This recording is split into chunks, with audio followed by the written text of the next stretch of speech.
The criminals are the authority. And I can't drive this home enough that is how people exist in many, many, many places around the world. And as Americans, we are so spoiled to just look at that stuff on television, right? We've always just gotten to look at that stuff and thought to ourselves, wow, that would suck. Imagine a place where the cops work for the gangs. Well, it's coming. It's practically here, but it's coming. And maybe you think I'm being over the top, just stay with me.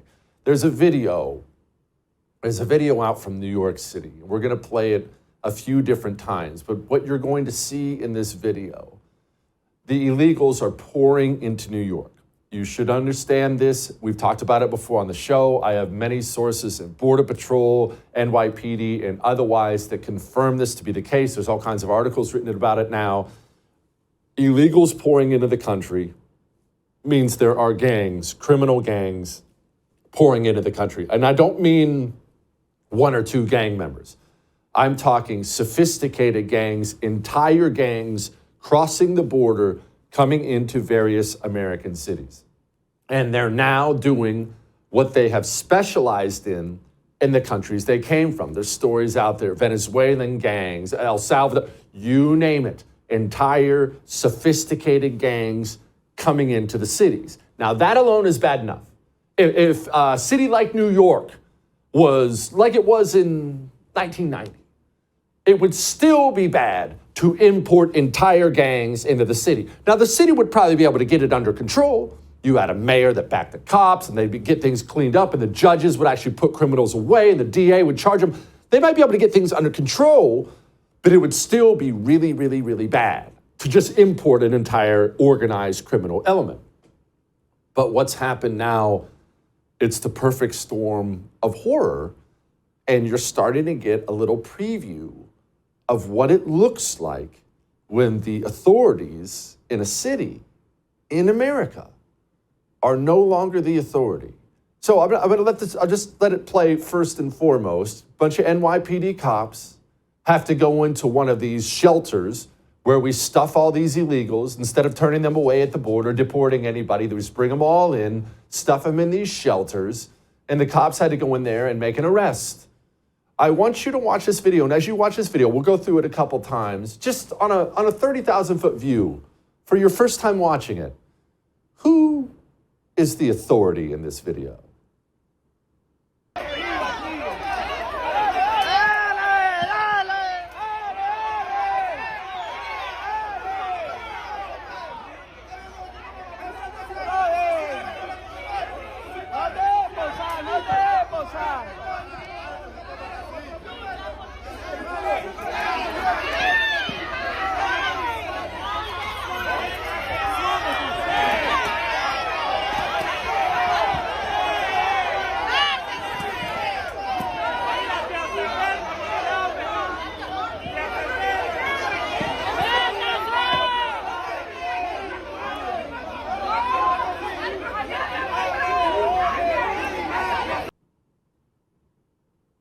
Hard to watch, isn't it? It is. It's very hard to watch. And there's so much to take away from this video. First, this is what happens when your nation allows barbarian hordes by the million to flood in to your country. All over the world. You name it. Syria, China, everywhere in South America, Central America, Mexico. The communists who run the United States of America opened up the country, and now we have millions of illegals here, many of them violent, gang members. But setting aside the violence and the gang members, these people, because of the patheticness of the leadership from the federal level, at the state level, at the city level, they believe they are in charge. They believe they run things. And here's one of the things that hit me most.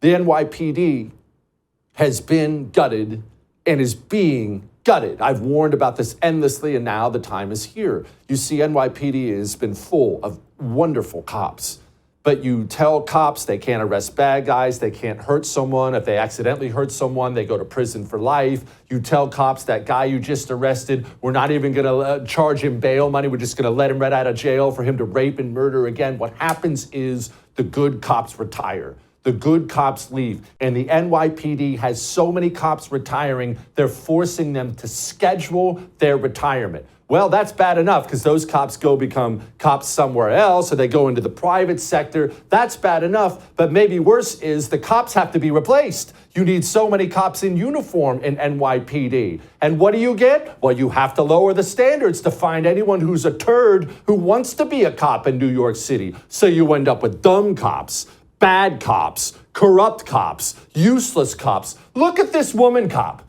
I want you to look at this. This is an NYPD police officer. Look at this woman. Sit back and look at it. Producer, please put it on the screen. Look at this woman.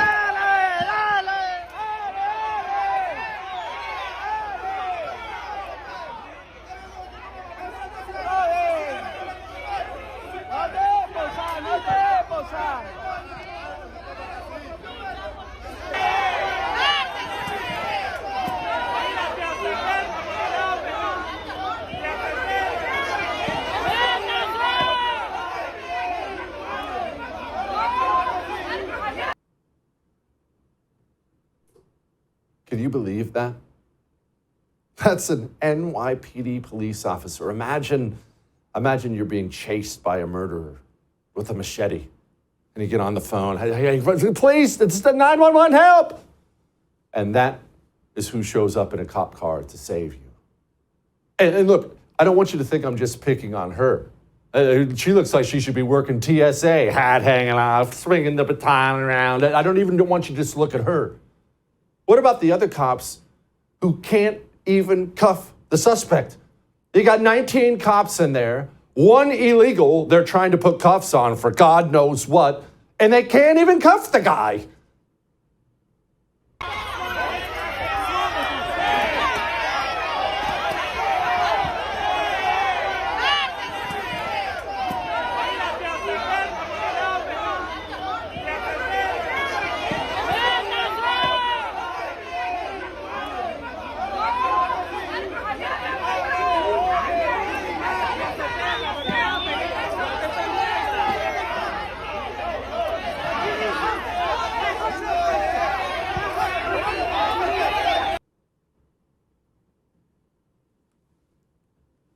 Why can't they cuff the guy? Are they bad cops? Maybe. Is it because they know if they accidentally sprain his wrist or twist a pinky, they'll be sent to prison? Maybe. But either way, it doesn't really, the why is not even that important. The point is that America's cities, because of DAs who won't charge criminals, because of an open border, America's cities are slowly but surely being taken over by the criminals. And that seems so insane, doesn't it? That's something that happens somewhere else. That's something that happens in Mexico somewhere. But it's not. That's something that now happens in the United States of America. And look, I know you've been shouting about this forever. I've been warning about it for years. This was me back in 2021 with Sean. A concern I've had, and please tell me if I'm wrong on this, is that who you're going to lose are the best officers, the smart, talented people, because smart, talented people have options. They don't have to get dragged through the mud every day, and you're going to be stuck with a bunch of big city police departments that are full of turds, either inexperienced rookies or losers who can't do anything else, and then you are going to have a corrupt, bad police department because all the talent left. It's happening across the country. Whereas at one time, you're taking that top 5% of applicants are going to be the guys that get into a police academy just to fill vacancies. Now it's dropping down in that 30 and 40%. And so, like you said, you're going to have people that I wouldn't necessarily say shouldn't be in the profession, but they're not the most qualified that are getting in. And here we are. Millions of illegals, cops not qualified to be there, DAs who won't prosecute criminals, and our cities are burning. And maybe you're sitting there saying right now, Jesse, I don't care, screw the cities. Jesse, I'm glad to be in the country. That's a very common thing to say on the right, and I'm not judging you for that. But I will say this. Cities are part of our country. I personally love them, so I admit that. I love New York City, right? I have a personal affinity for it, but cities are not only part of our country, they're what goes on the billboard of your country.